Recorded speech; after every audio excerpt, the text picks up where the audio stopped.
Bonjour à tous et bienvenue sur Crypto Signal. Aujourd'hui on va faire l'analyse habituelle, rien de spécial niveau news, si ce n'est des petites news sur Binance sur lesquelles on va décortiquer également. Journée plutôt volatile pour le BTC, donc ça c'est plutôt cool. Voilà, on passe en partage d'écran, j'en profite pour dire à ceux qui le souhaitent de ne pas hésiter à nous rejoindre sur le Discord et éventuellement s'abonner si jamais c'est pas déjà fait et mettre un like, ça c'est important, et un commentaire d'encouragement.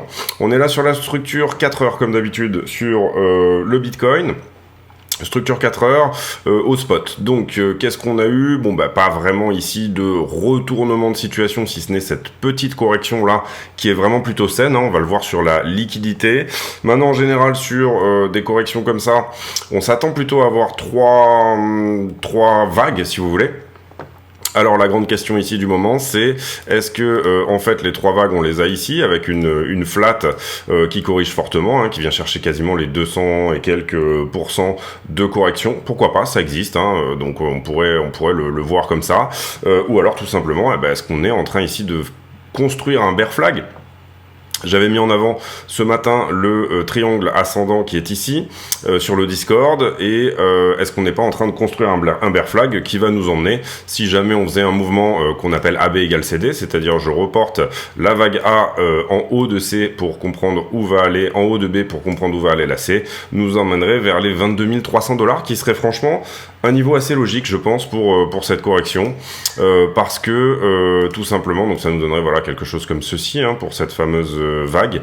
D'abord parce que ce creux là n'a jamais été attaqué, hein, on n'a pas encore travaillé cette imbalance là, c'est-à-dire ce qu'on appelle un fair value gap, c'est-à-dire tout simplement le fait que ici le prix a délivré très fortement et très vite, et donc du coup beaucoup de gens qui n'ont pas pu faire de business dans cette zone, on va dire. Donc ça c'est intéressant à regarder. Deuxième chose qui peut être intéressant de regarder, c'est notre indicateur, vous le savez, sur les structures, que moi j'appréhende de mieux en mieux.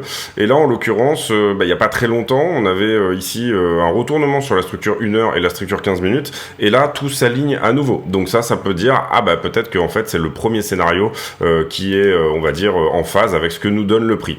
Personnellement aujourd'hui, moi je suis plutôt en recherche de longue que de short, mais ça veut pas dire que le prix peut pas corriger, hein, tout simplement. Voilà, il y a un risk management ici qui est maîtrisé. J'ai pris la C de ce mouvement là ici, et puis donc sur la base de ce triangle ascendant, on va réduire ici dans les timeframes pour que je vous montre un peu plus correctement de quoi il s'agit. Beaucoup de volatilité hein, ici sur ce mouvement là. Donc j'ai pris ce mouvement là personnellement, et j'ai repris un up ici, mais étant donné qu'on n'est pas certain de la direction non plus là ici, vous comprenez qu'on a aussi un fair value gap à combler dans la zone, c'est très volatile en ce moment. Du coup moi je préfère banquer, en fait suivre la trend de montée du prix tout simplement, et banquer dès que c'est possible, soit en augmentant mon stop loss, donc du coup en sortant market, soit tout simplement en essayant de prendre des TP partiels sur la route qui peuvent me permettre du coup de sortir on va dire en ordre maker et non en ordre taker.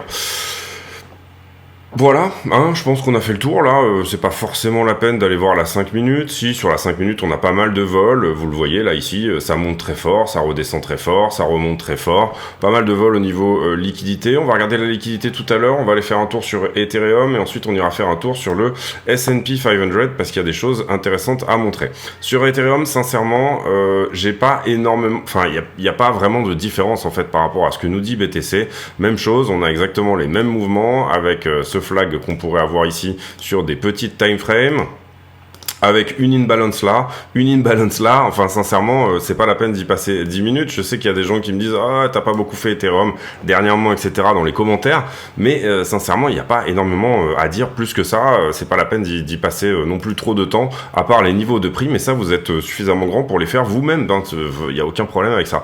Donc pour le moment, on va plutôt s'attarder sur le leading indicator qui est Bitcoin, et puis voilà, sur Ethereum, on a cette grosse face ici de range. Pour le moment, on en sort plutôt par le haut, la target provisoire, c'est 2000$ tout simplement, pour une énorme flat ici, qui se poursuivrait comme si, après, est-ce que, comme ceci, après, est-ce que ça va péter haussier derrière, etc. C'est des choses qu'on verra un peu plus dans le temps, tout comme c'est le cas sur Bitcoin. Je voulais vous montrer la stablecoin dominance parce qu'on est à un point vraiment intéressant là, au sens où on a beaucoup parlé ici de cette résistance aux 12%. Comprenez bien que si la stablecoin dominance diminue, eh ben, les cryptos elles augmentent. Donc on pourrait la regarder ici même tout simplement et l'analyser à l'envers. Voilà, ça serait presque ça l'idée. Donc là vous regardez plus ou moins la charte de Bitcoin quelque part. Hein. Vous comprenez qu'on a là le gros W en weekly, on a le petit W qui s'était mis en place, etc. Et on arrive là sur la zone des 25,2, ce qui est exactement la grande question qu'on peut se poser en ce moment. Qu'est-ce qu'on va faire une fois qu'on aura pris la liquidité au-dessus de ce point-là? Est-ce qu'on reste haussier ou alors est-ce qu'on part baissier tout simplement? Néanmoins, comprenez bien ici que on était remonté ici, tester la borne, tester ceci comme une résistance. Elle a résisté comme c'était son boulot. Et puis pour l'instant, on a retesté sur la poussée d'hier et on est là actuellement pile poil au point où on reteste à nouveau le support qu'on doit casser si on veut aller beaucoup plus bas. On est pile poil dessus actuellement. Donc est-ce que ça c'était juste une déviation ou alors est-ce que c'était le début d'une attaque qui allait nous permettre tout simplement d'aller péter en dessous et de casser ce fameux support au 12%. Donc ça c'est intéressant à regarder au sens où on a une confirmation ici, on va dire inversée, un petit peu comme si on regardait le Dixie si vous voulez. Moi je suis pas extrêmement fan de faire des analyses de 20 minutes sur le Dixie parce que on a la stablecoin dominance et je trouve que c'est beaucoup plus précis. Mais si vous voulez analyser le Dixie, allez-y, il n'y a pas de souci, c'est une très bonne méthode, voilà. Ensuite, sur le S&P 500, qu'est-ce qui se passe? On va se mettre ici en 1 minute pour bien voir les gaps, et on en a ouvert un nouveau ici, vous le voyez, aujourd'hui. Donc là, on a un gap. On a en tout, sur la correction actuelle, comprenez bien ici, et je vais peut-être plutôt me mettre en 30 minutes, que le S&P, il a perdu un canal haussier ici, qui tenait depuis à peu près le 15 janvier. Donc ça bien évidemment ça veut dire je rentre en correction. Cette correction pourrait être un bull flag, c'est-à-dire tout simplement un canal baissier ici, on accumule des shorters comme ceci. On accumule des shorters pour ensuite venir leur péter la gueule, c'est tout à fait, pour l'instant ça se dessine à peu près comme ça pourrait effectivement être le cas. Et sur cette descente on a accumulé 3 gaps. Un gap ici et un gap ici. 3 gaps baissiers qui n'ont pour l'instant pas été corrigés. Donc ça pourrait nous dire ça, peut-être que S&P va faire un petit coup de pute au niveau des shorters et tout simplement, excusez-moi pour le langage, mais tout simplement dégager vers le haut de ce mouvement-là.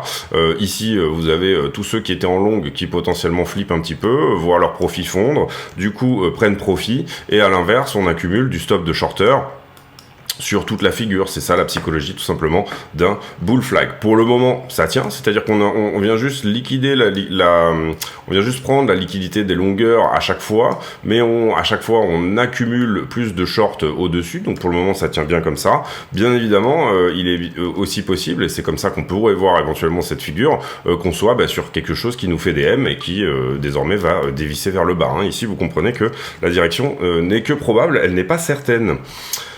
Donc voilà pour l'analyse sur S&P. Pour moi, j'aime beaucoup ce genre de figure au sens où j'aime bien être contre-tendance, j'aime bien être plutôt dans le sens de la liquidité, donc du coup c'est une structure qui est effectivement baissière, mais pour moi c'est le genre de structure qui me dit on commence à réfléchir un petit peu, à regarder vers le haut parce que ça pourrait être intéressant. Maintenant, si jamais ici on perd les niveaux précédents, ou alors encore pire, et ça serait vraiment le scénario entre guillemets catastrophe pour les longues, ça serait de venir ici péter, prendre la liquidité au-dessus, et là à l'inverse en fait se retourner, faire un vrai gros double top, et ensuite vous comprenez qu'ici on aura sorti effectivement tous les shorters de la figure, mais le mouvement ne continue pas, il n'y a pas vraiment ici de continuation du mouvement, et donc du coup ça c'est bien évidemment ce qu'on appelle le piège haussier tout simplement. Donc voilà pour S&P, on va passer sur les news maintenant. Sur les news, qu'est-ce qu'on a Meta qui... on s'en fout un petit peu. On va passer ici assez vite. Ici, les actions qui diminuent par rapport au... il y a eu je crois un discours de Bowman, si je me comprends pas, si je me trompe pas, qui nous a dit qu'ils allaient continuer à augmenter les taux d'intérêt dans les prochains mois. Donc bien évidemment, ici, le marché qui du coup réagit à ça, et c'est tout à fait normal. Excusez-moi. Donc du coup ici, Bitcoin qui montre un signal très bullish apparemment sur le stochastique en time frame 2 mois. Qu'est-ce que c'est que ce signal? Et ben du coup oui c'est un plus bas sur le, oui c'est en fait c'est un croisement bullish sur le stochastique en période de 2 mois. Et pour l'instant vous voyez que le stochastique sur des périodes de 2 mois il est extrêmement propre puisqu'on a des time frames qui sont extrêmement longues.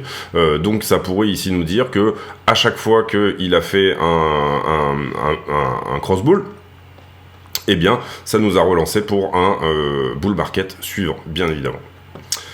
Ici, je crois que la SEC a mis en examen, ou je sais pas comment on dit, Dokwan, donc de Terra Labs.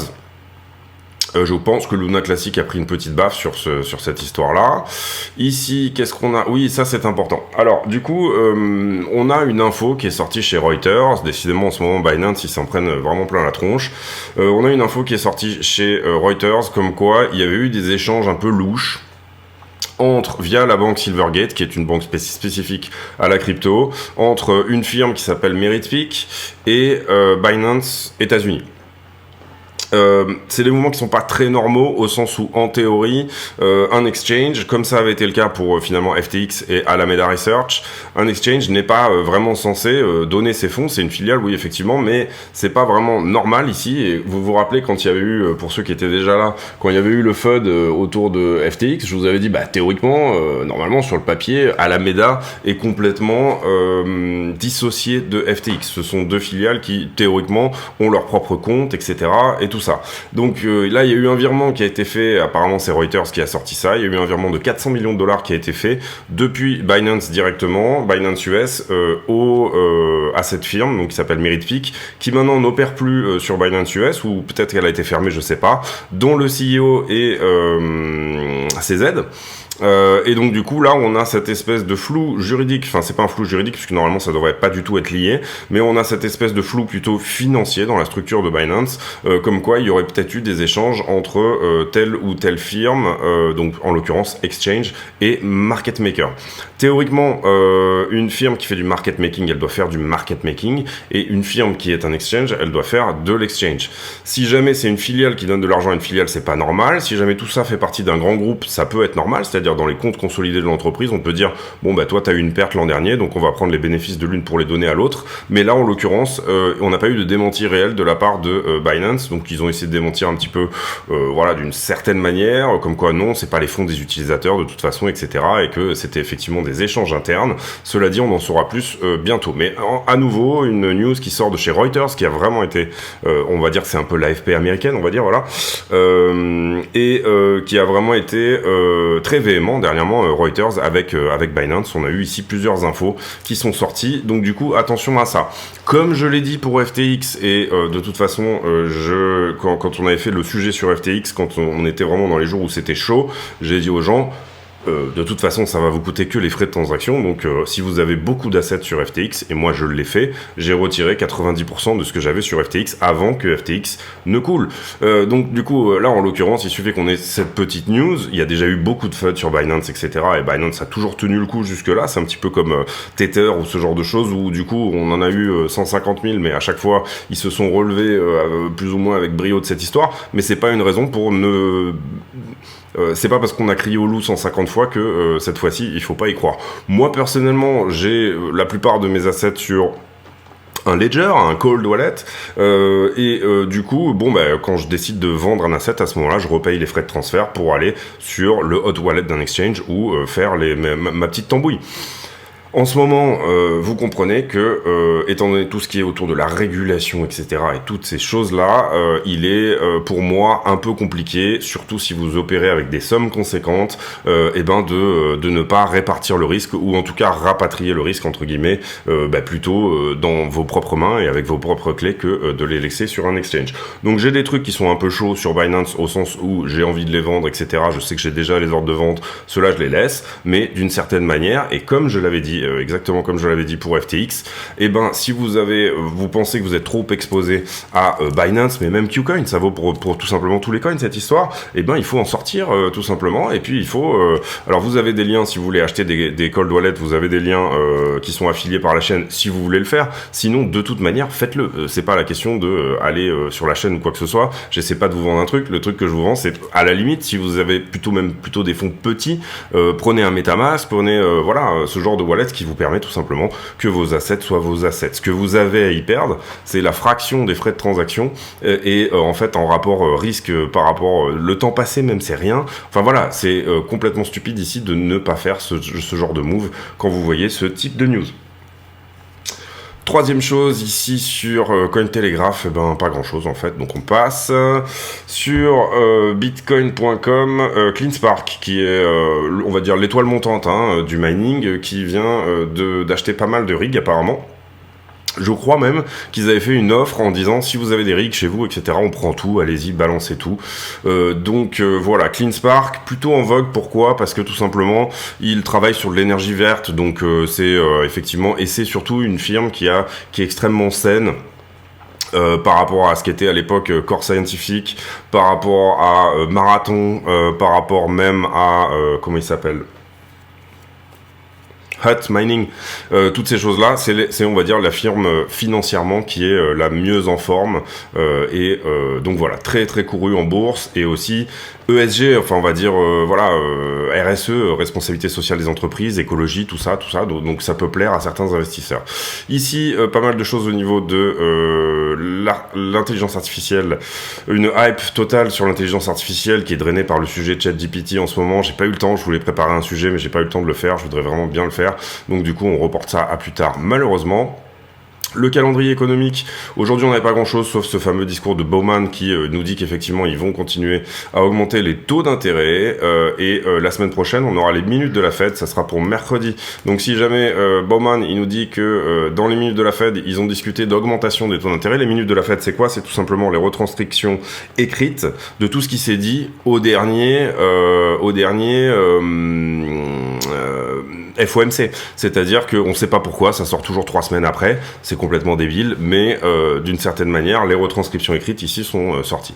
Donc voilà, on a hier aussi un PPI qui était plutôt haussier, c'est-à-dire Producer Price Index. Les coûts de production, on va dire, qui ont augmenté de 0,6% sur le mois, donc c'est beaucoup. Et on avait parlé des personnes sans emploi qui ont diminué. Donc on a une narration très mauvaise en ce moment qui est tout simplement j'ai un marché de l'emploi qui est très fort, j'ai probablement des taux qui vont augmenter et j'ai, on va dire, un regain ou en tout cas une baisse de la diminution de l'inflation si vous préférez. Donc on a des très mauvaises news et en même temps on a un marché très résilient. Et là c'est intéressant au sens où c'est ce que je commence à me dire depuis quelques temps.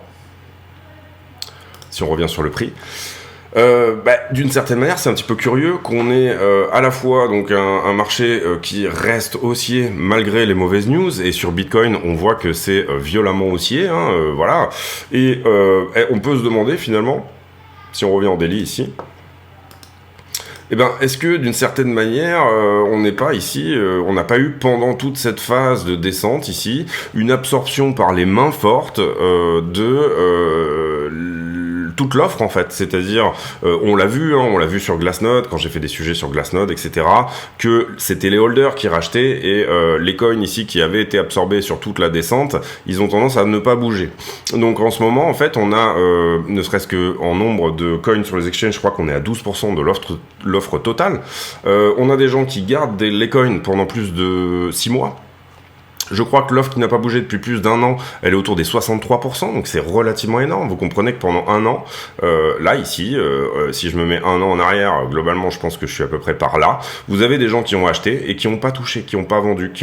Tous les gens qui ont vendu, ici, se sont fait littéralement absorber par les mains fortes. Donc on peut se demander ici si cette résilience aux mauvaises news et aux mauvais contextes, en tout cas sur Bitcoin, elle n'est pas tout simplement dans le fait que c'est désormais les mains fortes qui ont la main.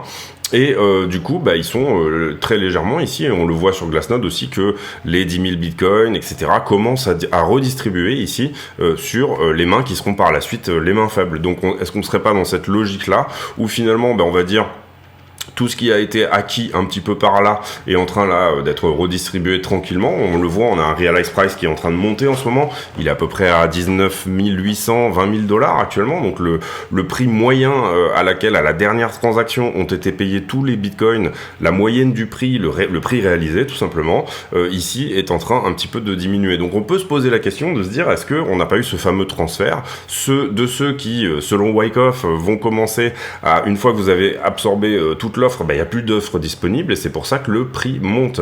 Donc si on n'a que des strong hands, si on n'a que des mains fortes qui en ce moment ont la main sur BTC, il est tout à fait possible que par la suite, l'offre étant très peu disponible, on fasse bien évidemment augmenter les prix, puisque le carnet d'ordre, il est plutôt vide à ce stade, au sens où il y a très peu de liquidités vendeuses en ce moment.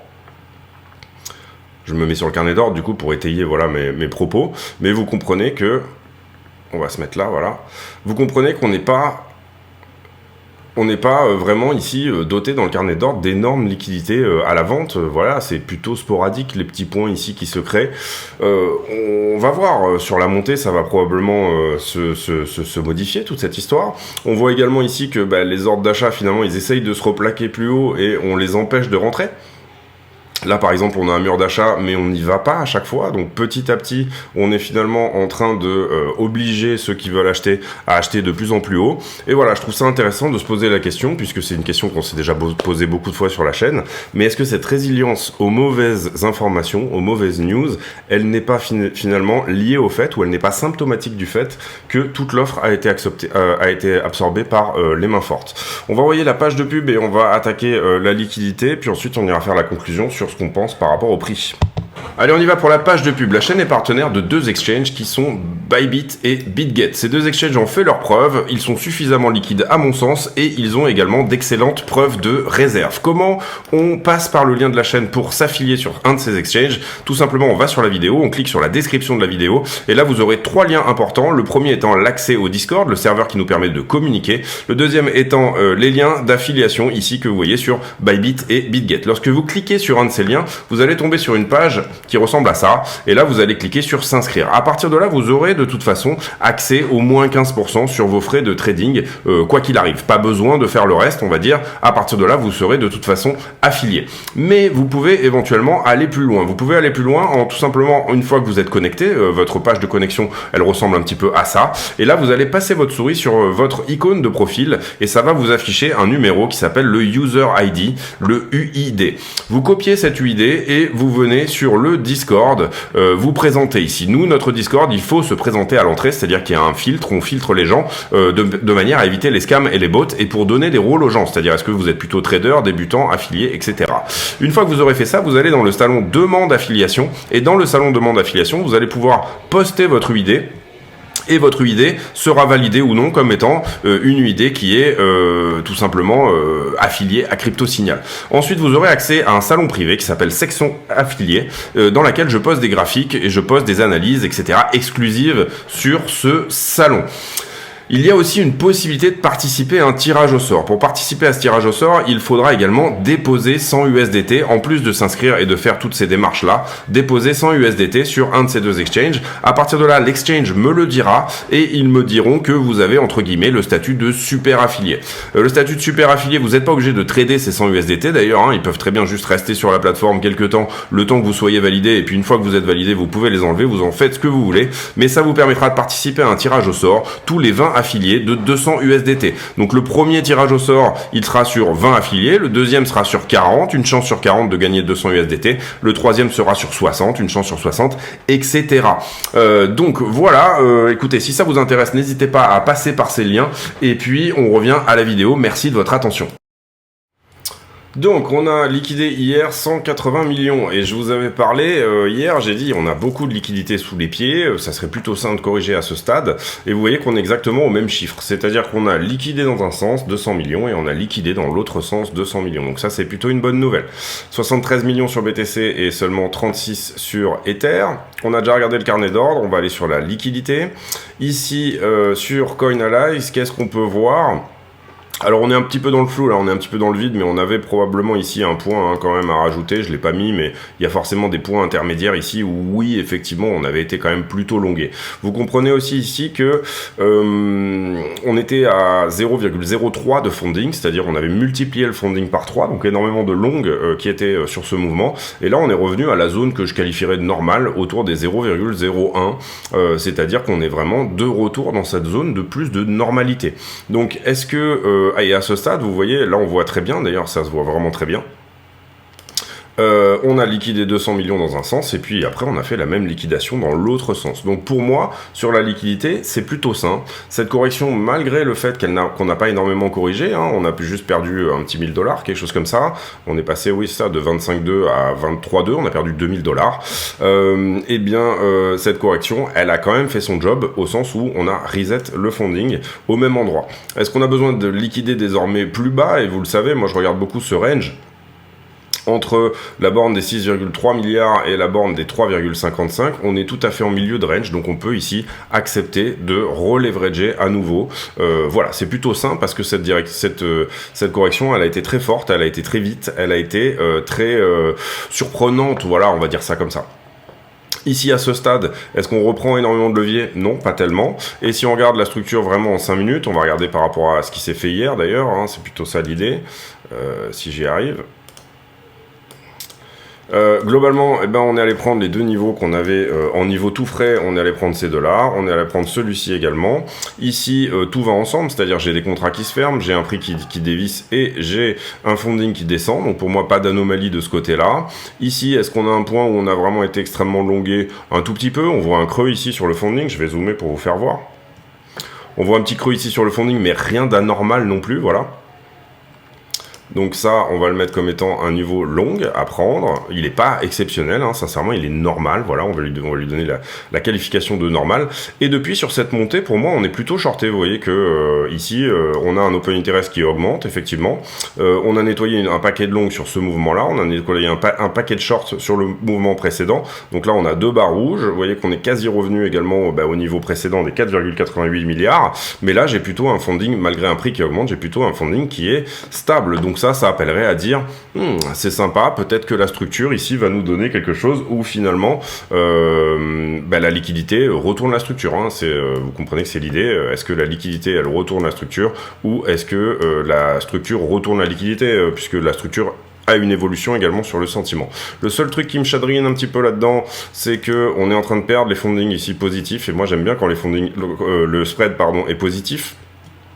Donc si on voit une cuvette ici sur le spread et une réamélioration du spread, personnellement pour moi tout est aligné ici pour placer un énorme long parce que la structure nous dit que c'est potentiellement le cas. Donc ça irait pas dans le sens du flag que je vous ai montré tout à l'heure, mais plutôt dans le sens de oui, on va revenir chercher à nouveau les 25,2. Moi j'ai une target à 27, pour le moment je suis out, je suis hors marché sur ce mouvement-là, j'attends un nouveau point d'entrée plus intéressant, voilà, peut-être l'attaque d'un de ces plus bas là précédents par exemple. Ici, si on vient attaquer ces creux-là, ça commence, voilà, peut-être potentiellement à m'intéresser en termes de prix. Mais pour l'instant, en tout cas, la liquidité, elle est plutôt shorteuse pour moi. Est-ce que sur les 5 derniers jours, on a fait un joli reset ou pas? Pas vraiment. On a liquidé plutôt la moitié de ce qu'il y avait. Je vais attendre que ça se refresh. Vous le voyez ici, on avait un funding où on était à 26 milliards au-dessus, et là, le delta cumulatif, il est à 13 milliards. C'est pas qu'on a liquidé la moitié, c'est qu'en fait, on a repris du short au-dessus, et on a liquidé une partie des longues. Donc le delta entre les deux, il a diminué de moitié. Mais pour le moment, on a encore plus de longueur sur les 5 derniers jours. Encore une fois, il faut bien ici parler de time frame. Sur les 5 derniers jours, on a plus de longueur que de shorter. Sur les 5 derniers jours sur Ethereum, même chose. On n'a pas tout liquidé, on a même un peu moins liquidé que sur Bitcoin, on l'avait vu tout à l'heure, on était à 13 milliards ici et désormais on est à 8 milliards, donc un peu moins de la moitié. Ethereum qui aura peut-être un peu moins de volatilité que Bitcoin sur les jours prochains, ou en tout cas qui aura peut-être envie de nettoyer un peu plus en bas. Et ça c'est tout à fait possible. Sur la heatmap, on va regarder le 12 heures.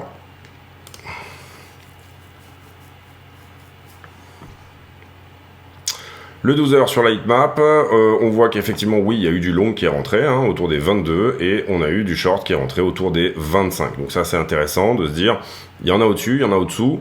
Pour l'instant, j'ai l'impression qu'il y en a plus en dessous qu'au-dessus. Mais on a peut-être un point à prendre autour des 25, 25,2 en 12 heures. Moi, je vous le disais, j'ai une target au 27. Je pense que ça va jaunir dans cette zone si jamais on traîne un petit peu. Alors là, c'est très volatile aujourd'hui, donc peut-être qu'on va pas traîner dans ces zones de prix. Mais voilà, j'ai une target perso autour des 27 pour le moment sur ce mouvement-là. Si jamais là, on latéralise pendant un certain temps, eh bien, je pense que cette zone-là va jaunir. Je pense que ce matin, je me suis levé en me disant, tout le monde a l'air très long en ce moment, etc. et tout. Et puis, petit à petit, à force de discussion à la fois avec les gens sur le Discord, à la fois j'ai trouvé que finalement tout le monde était plutôt bear en ce moment, comme si on était un peu choqué par cette hausse assez violente qui a eu lieu hier. Et donc du coup, en fait, finalement, pour moi, il n'y a pas d'inversion totale non plus du sentiment. Bien évidemment, on vise ici la zone des 21 si jamais on descend. Personnellement, je vise les 22,3 si jamais on avait vraiment ici un mouvement de drop et qu'on devait liquider plus en dessous et qu'on devait nettoyer tout ce qui s'est passé en dessous. Je vise plutôt les 22,3, 22,5, 22,4 par là que autre chose. Mais vous voyez ici, on n'est pas sur de la liquidité longueuse depuis là, c'est là un mois, donc vous comprenez qu'on regarde, vous voyez qu'en termes, c'est pour avoir plutôt une zone de valeur, comprendre un petit peu par rapport à la zone de valeur, qu'est-ce qu'il se passe. On a effectivement quelque chose au 26-27, mais on est plutôt dans la zone des 25-3 ici, dans laquelle normalement, si on y va, on va accélérer, c'est-à-dire qu'il y aura des cascades de liquidation qui vont se faire, et on est dans la zone des 21 si jamais on doit prendre en bas. Le fait qu'on traîne un petit peu ici encore plus dans la zone, eh ben, ça nous amène ici encore plus de liquidité. Vous voyez qu'elle a énormément augmenté, d'ailleurs depuis le 1er février, donc 17 jours dorénavant, on a énormément forci sur la zone des 21. Ça irait peut-être dans le sens aussi de carrément perdre la structure, c'est-à-dire pour vous expliquer, on va le montrer en Elliott. Là on a eu une très agressive, très forte par exemple, et on pourrait avoir ici une correction de 2, par exemple corriger à minima de 50% du mouvement précédent. C'est des choses où vous perdez la structure momentanément parce que le mouvement a besoin de corriger plus, et vous le voyez, là je l'ai mise à peu près voilà au 0,618. Ici, on est à 18,7. Ça remet pas en cause le mouvement, mais ça fait peur un peu tout le monde. Tous ceux qui étaient rentrés là, du coup, ils lâchent un petit peu leur position. Du coup, c'est tout à fait sain ensuite pour pouvoir éventuellement rebondir et repartir. Sur les scénarios en Elliott, j'en ai parlé aujourd'hui sur le Discord. Je vais pas forcément ici refaire, mais comprenez bien, si on prend le scénario bear, tout simplement, c'est là, on est dans une grosse diagonale. Et on vient juste de finir une 4, là, à l'instant, même si on a dépassé un petit peu de la figure, voilà. Et là, on se dirige vers les 12-13 000. Ça, c'est le scénario bear en Elliott, tout simplement. Et le scénario bull, c'est que en fait, on était plutôt sur un biseau. Donc là, la diagonale, elle est pas convergente, elle est divergente, ou en expansion, je sais plus comment ça s'appelle. Mais globalement, le scénario bull, c'est tout simplement que cette correction-là, elle s'est faite comme ceci. 1, 2, 3, 4...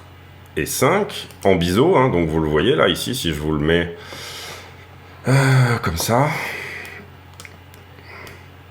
voilà, on aurait même ici comment dire, une convergence peut-être un petit peu avec ce niveau-là, vous le voyez, et là on sort d'un biseau, c'est pour ça qu'on accélère au moment où on est à la sortie, et puis voilà, et puis c'est reparti pour plutôt un nouveau bull market, une impulsion comme je vous expliquais tout à l'heure, avec une 1, 2, 3, 4, 5 et ainsi de suite, une impulsive qui nous emmène ici vers le haut. Donc ça c'est les deux scénarios, en Elliott il faut toujours en avoir deux, il faut toujours avoir deux directions possibles et il faut avoir des points d'invalidation, etc. Le problème que j'ai moi avec cette diagonale, c'est que malheureusement sur une diagonale la 4 peut voyager dans le territoire de la 1, donc on ne pourra pas totalement invalider le scénario, si ce n'est sur sa géométricité, sur voilà le fait que là effectivement le point 1 et le point 3 sont alignés. Ici on n'est pas obligé d'avoir un alignement du point 0, c'est plutôt le point 2, le point 4 qui doivent être alignés. Sur un élargissement comme ça, si jamais on est sur le scénario bear, il est tout à fait possible de faire une rotation partielle, c'est assez fréquent, c'est-à-dire qu'on n'est pas obligé de revenir retoucher le bas. Les points 1, 3 et 5 ne sont pas nécessairement alignés dans ce type de scénario là. Et je parle ici d'un élargissement, donc quelque chose qui s'élargit. Donc voilà, l'idée ici, c'est de voir un petit peu ce qui se passe. Pour moi, stablecoin dominance à suivre, vraiment, parce que on est... et en fait, d'une certaine manière... La réponse à la stablecoin dominance, elle va aussi vous donner la réponse, est-ce que ça c'est une 4 ou c'est pas une 4, tout simplement. Pourquoi ? Parce que si c'est une 4, on a fait une très très jolie flat.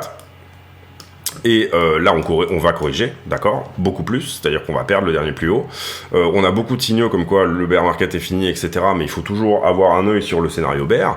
Et là, en l'occurrence, vous comprenez que le fait qu'on ait pris les 25,2, on valide typiquement en plus derrière une descente, c'est-à-dire qu'on n'accélère pas au moment de la prise des 25,2, on prend juste la liquidité qui s'était faite sur ce point-là. Et puis, si après on dégage beaucoup plus bas, bah, ça peut vraiment aller beaucoup plus bas. Malheureusement, je peux pas vous donner de réponse là-dessus. Je peux vous donner mon scénario, je peux vous donner ce que moi j'en pense, mais je peux pas vous donner réellement de réponse. Qu'est-ce qu'on va faire foncièrement? Ce qu'on a vu, c'est qu'il y avait effectivement en weekly un plus bas ici sur le RSI et c'est plutôt en daily, excusez-moi. Et ben on commençait ici à avoir de la dive haussière. Notamment sur tout ce point-là, voilà, où on était vraiment sur de la dive haussière ici sur le RSI, et il est là, excusez-moi, en daily, et du coup en weekly. Oui, on avait aussi un petit peu de la dive haussière, c'est-à-dire que là, vous avez le RSI qui fait un plus haut et vous avez le prix qui fait un plus bas. Donc ce mouvement, entre guillemets, peut annoncer la fin d'un bear market, tout comme les divergences à l'inverse, les divergences baissières précédentes. Là, vous avez un prix qui augmente et un RSI qui baisse, nous annoncer la fin du bull market. Donc ici, tout à fait cohérent. Vous voyez qu'en weekly, le stochastique, il est en haut, il vient de se retourner. Donc attention à ça. Vous voyez également qu'en daily, on a encore de la place pour le stochastique pour remonter. Vous voyez que le shop est quasiment déchargé, en tout cas en daily, le shop étant un indice de volatilité. Par contre, vous voyez qu'en 4 heures, on est déjà en bas au niveau du RSI. On a déjà reset, je vais remettre bien le prix, on a déjà reset le RSI quasiment ici, juste avec cette petite, entre guillemets, correction. Donc ça, c'est intéressant. Ici, on avait commencé à diverger aussi, donc la divergence, elle est confirmée en 4 heures. Le shop s'est complètement déchargé sur ce gros mouvement vers le haut. Shop, donc indice de volatilité à venir, et là, il est en train de se recharger. Donc pour l'instant, on va dire que la 4 heures reste sexy. Si on fait juste l'analyse de structure, d'ailleurs, d'une certaine manière, rien de remis en cause là sur cette correction par rapport à la structure qu'on va appeler la structure daily, mais ça va être la même chose du côté de la 4 heures. C'est-à-dire que pour le moment, on a réussi à faire un plus haut là. On n'a pas perdu le plus bas précédent. Vous comprenez que ici, selon la théorie de Dow, on est toujours en tendance haussière en daily, c'est-à-dire ici des plus hauts de plus en plus bas, de plus en plus haut, et des plus bas de plus en plus haut. Donc là, aucun problème de ce côté-là. Sur la 4 heures, même chose. Pour le moment, on n'a pas du tout altéré la structure avec ce plus bas là, puisque vous voyez qu'ici, on est venu chercher tout simplement le mouvement là, et là, le mouvement qu'on est en train de faire, pour l'instant, on est en train d'imprimer un plus haut qui reste plus haut. Même si, et c'est personnellement, moi je pense, un de mes scénarios favoris, on revenait dans la zone ici des 22,3, ce qui est tout à fait possible, on n'altérerait pas pour autant la tendance 4 heures qui reste haussière. À partir du moment où on réussit ici à prendre ce plus haut là, on resterait de toute façon sur la même structure en 4 heures. Donc pas d'altération de la structure quelle qu'elle soit, correction extrêmement saine, liquidité extrêmement plutôt sain aussi du côté de la liquidité, en tout cas je trouve. Sur la 15 minutes, on le voyait tout à l'heure sur l'indicateur, mais pour le moment, à part, sauf si on met en place vraiment ce bear flag et qu'on descend au 22,4, mais ce qui serait pas en soi, encore une fois, une mauvaise chose, ici dans cette zone-là, ça serait vraiment pas une mauvaise chose. Pourquoi? Parce que comme je l'expliquais tout à l'heure, on a de l'imbalance ici un petit peu dans tous les sens, donc il faudrait pouvoir la corriger. Vous voyez qu'on en avait eu une ici, des imbalances, et que le prix est en train de s'en occuper là. Donc voilà, pour moi, le scénario privilégié, il est soit là, on fait une structure de retournement directement et on revient attaquer ce plus haut là, soit, et je pense qu'il y a plutôt du boulot à faire dans ce sens-là, on vient chercher tout simplement la liquidité qui se trouve autour des 22,3, 22,5. Maintenant, on aura la réponse, je pense, au contact de ce flag-là. Est-ce que ce flag se forme réellement, ou alors est-ce qu'on arrive à tout simplement le péter? En général, quand les flags sont un peu foireux, en fait, on aurait plus une prise de liquidité ici, juste en dessous, c'est ce que je vous montrais tout à l'heure sur S&P, et puis derrière, en fait, ça se retourne et ça vient plus haut. Donc ça, c'est typiquement un double bottom. On s'attend à un flag et finalement on a cette espèce de double bottom qui vient chercher. Donc potentiellement ici, si vous n'avez pas de long de placer, essayer d'intervenir autour de ce creux là peut être une bonne idée. Personnellement, moi je pense rentrer, potentiellement faire des tentatives d'entrée avant ça. Pourquoi ça? Parce que j'ai une trend ici en 4 heures, si je me mets en 4 heures vous allez la voir, qui pour l'instant tient très bien. C'est la marron qui est là, vous la voyez ici, et pour l'instant, à chaque fois qu'elle a été retestée, elle a toujours tenu. Cette trend, elle a pour vocation potentiellement à venir attaquer le niveau qui nous embête, et le niveau qui nous embête c'est quoi? C'est celui-là ici, vous le voyez, au 25 200 quelque chose. Pour le moment, on vient juste prendre la liquidité au-dessus, on se fait rejeter, mais on rebondit sur la trend, et donc ça c'est le scénario bis, celui où on va pas ici nécessairement redescendre au 22,4, mais plutôt tenir cette trend tout simplement. Donc j'aurais tendance à passer short pour aller à 22,4 dès qu'on aura vraiment perdu cette trend en 4 heures. Et pour le moment c'est pas le cas, ça tient très bien, on mèche à peine dessous, mais on la tient très très bien. Donc, force est de constater que peut-être cette trend a une vocation qui est tout simplement de venir attaquer ce niveau-là. Ce niveau-là, ça s'appelle un hold level. Si je me mets en 4 heures, vous allez le comprendre. Ce niveau-là, ça s'appelle un hold level. Bon, là, il est mal mis, il devrait être un petit peu plus bas, mais c'est pas grave. Mais en gros, ce niveau-là, il nous dit, bon là je l'ai mis en 4 heures, il pourrait être en daily, mais ce niveau-là, il nous dit, moi j'ai juste fait une mèche et puis je me suis fait repousser. Donc quelque part, encore une fois, cette trend en 4 heures là, qui est très haussière, hein, elle est peut-être censée venir attaquer ce niveau-là à nouveau. Si on la perd, c'est pas le cas, et on recherchera un nouveau hold level qui serait peut-être celui-ci, mais qui lui aurait vocation à tenir. Ce petit creux là n'a pas été testé par le prix, 22 281, il n'a pas été testé par le prix, et là on construira une nouvelle trend qui elle-même aura vocation à venir attaquer ce niveau là. Donc voilà ici pour toute l'analyse. J'espère ne pas avoir été trop long, on a fait 40 minutes aujourd'hui. J'essaie de me soigner par rapport à la longueur des vidéos, mais il y a énormément de choses à dire en ce moment et je trouve ça passionnant, moi, à la fois la volatilité qui se met en place, qu'est-ce qui se met en place sur S&P, je trouve que c'est vraiment à la fois fascinant.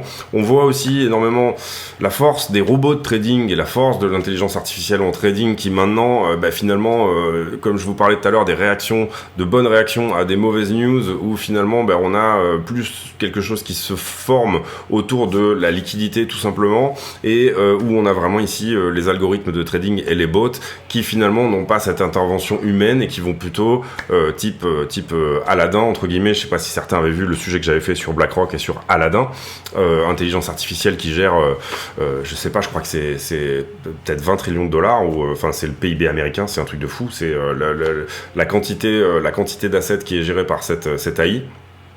Et en gros, on commence ici, peut-être le marché commence à frontonner, mais non pas à 6 mois comme le faisaient avant les humains, mais peut-être à frontonner avec 1 an d'avance, ou 2 ou 3 ans d'avance, selon comment on règle tout simplement ces robots de trading. Et ça fera l'objet d'une vidéo, je pense aussi, plus tard, mais comprenez bien ici que je crois que c'est 70% du volume de trading qui est fait désormais par des algorithmes et des robots. Donc on est les derniers petits Gaulois qui résistent et qui font du trading manuellement. C'est tout pour moi aujourd'hui, j'espère que cette vidéo vous a plu. Si c'est le cas, n'hésitez pas à le dire, à vous abonner, à mettre un like, c'est important, venir éventuellement nous rejoindre sur le Discord dont le lien est en description de la vidéo, et utiliser les liens d'affiliation de la chaîne, etc. Ça aide dans une certaine dimension la chaîne en tout cas, mais petit à petit en tout cas ça m'encourage à passer plus de temps à faire les vidéos tous les jours, etc. Puisque oui, effectivement, à un moment donné, peut-être que financièrement, ça deviendra intéressant que de faire ces vidéos. Ça fait 1 an que je l'ai fait maintenant, peut-être même un peu plus. Je pense que j'avais dû commencer novembre, décembre 2021, quelque chose comme ça. Et du coup, voilà, je suis quand même extrêmement content aussi de discuter avec la commu, etc.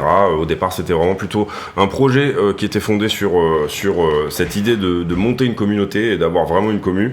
Et je suis très content de la tournure qu'a pris le Discord. Je suis très content de tout ce qui est en train de se mettre en place éventuellement. Je l'avais pas vu aussi, mais en 4 heures, on a peut-être un élargissement symétrique de sommet ici, maintenant que je le vois. Bon, en même temps que je parle, je réfléchis, moi je suis comme ça. Élargissement symétrique de sommet, comment ça marche? Alors si là on avait une 1, une 2, une 3, on s'attendrait peut-être à avoir une 4, donc intéressant. Là, vraiment venir péter des niveaux, venir perdre ce plus bas là pendant un certain temps, et puis ensuite une 5. En général, c'est une figure qui est plutôt haussière. On essaye de choper des targets ici sur un élargissement symétrique de sommet. Je voudrais pas dire de bêtises, mais je pense que la target, elle est de la moitié de l'amplitude totale de la figure, c'est-à-dire que ici vous prenez ça et puis vous le divisez par 2 tout simplement. Là, vous voyez, alors ça, il y a certaines personnes qui utilisent cette target-là, c'est-à-dire on reporte carrément la figure au point de cassure, mais vous avez beaucoup plus de chances d'être bon si jamais de toucher la target. Je pense qu'on est de l'ordre autour des 80% de chances de le faire, si jamais la figure casse, bien évidemment, si jamais vous divisez la target par 2, c'est-à-dire ici, au stade des 28 727. À voir, c'est plus... Enfin, on va voir, pour l'instant, on a pas mal de touches en haut, je trouve, hein. Finalement, quand on regarde ici la figure comme ça, donc ça c'est plutôt propre, et on a peut-être pas mal de touches en bas aussi, oui ça se pourrait. Alors ça serait dramatique, enfin dramatique.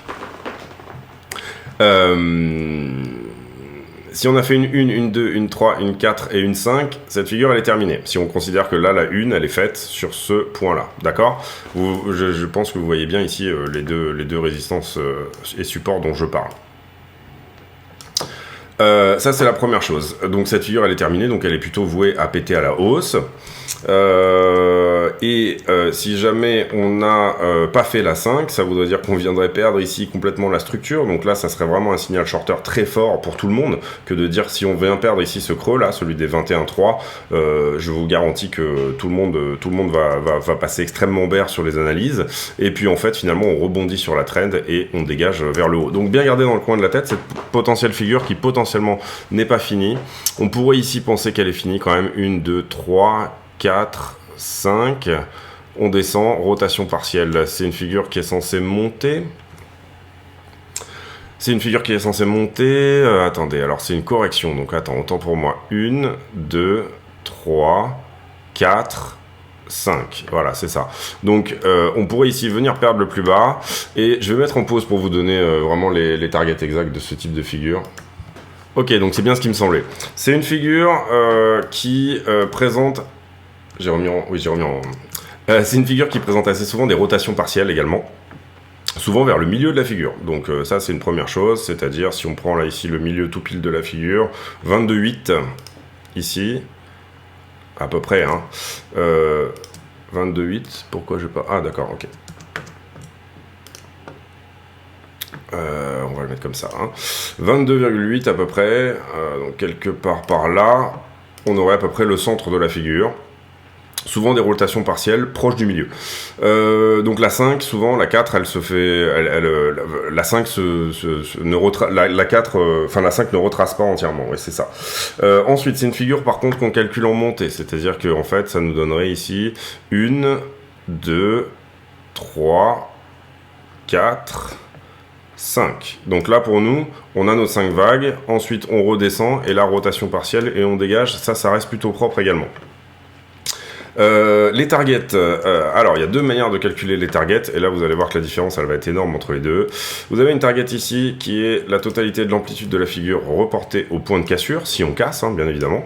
Donc là ça nous emmènerait, ça coïnciderait pas mal avec une target d'un biseau qu'on avait précédemment autour des 30 000 $, et vous avez une deuxième target qui est juste le fait de transposer le début de la figure, c'est-à-dire là en l'occurrence ça serait plutôt bas de 1 vers haut de 2 comme ceci, ah, voilà.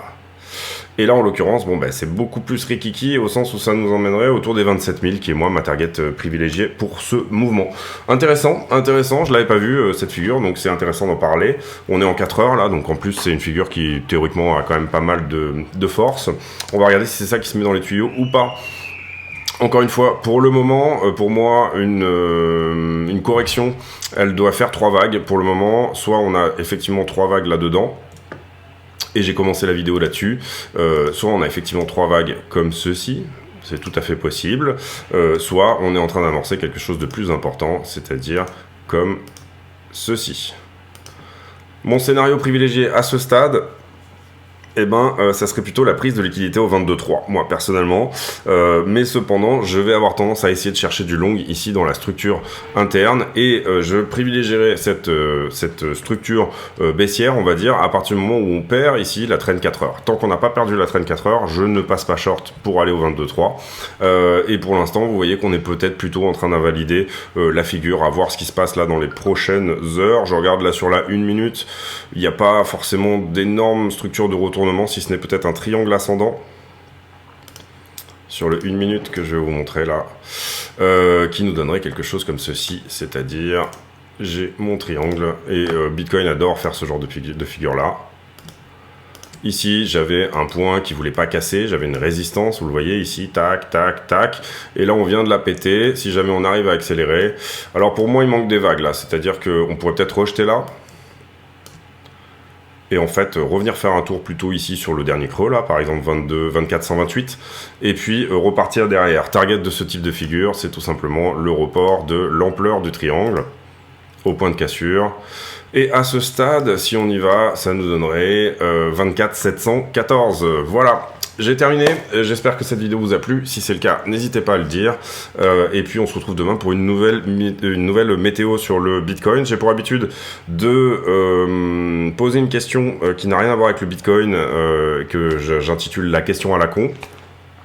Sorte d'ailleurs j'ai pas beaucoup le temps dernièrement de répondre à toutes ces questions là, et en gros la question du jour elle sera sur si vous avez des enfants, est-ce qu'ils dessinent les rennes avec une tête verte comme ça? Voilà, ça sera ça la question. Est-ce que vos enfants vous font des dessins avec des couleurs bizarres? Voilà, j'ai pas trouvé mieux pour aujourd'hui, mais j'ai un autre super renne ici qui lui a une crinière rose, donc très chouette aussi, hein, voilà. Voilà, ce sera tout pour moi aujourd'hui. Je vous souhaite à tous une très bonne journée. On se retrouve demain pour une nouvelle météo sur le Bitcoin. Portez-vous bien, à bientôt.